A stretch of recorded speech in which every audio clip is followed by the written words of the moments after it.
সনাতন ধর্মই সেই ধর্ম, সেই পথ যেখানে আকাশ থেকে জল, জল থেকে পাহাড়, পাহাড় থেকে মাটি, প্রত্যেক ক্ষেত্রে প্রত্যেক জায়গায় প্রত্যেক অংশে একটু একটু করে সম্মান, সমর্পণ, পুজো এ করার রীতি দীর্ঘদিন ধরে চলে এসেছে।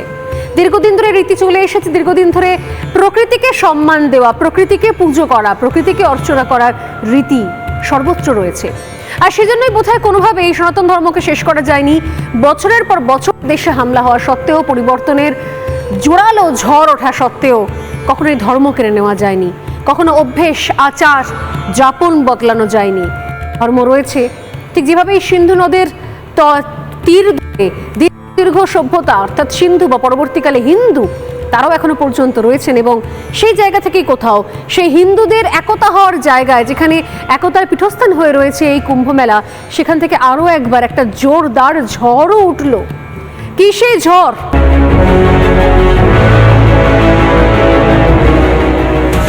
हिंदू राष्ट्र बनना चाहिए, ये भारतवर्ष का सबसे पहला नाम है। एक होके रहेंगे, जब तक एक होके नहीं रहेंगे तब तक ये हमको हिंदुओं को जीने नहीं देंगे। ये लोग नाम से कुछ अपनी पार्टी अलग बना सकते हैं, लेकिन क्या पानी सनातन है? पानी छोड़ देंगे अपना बड़ा?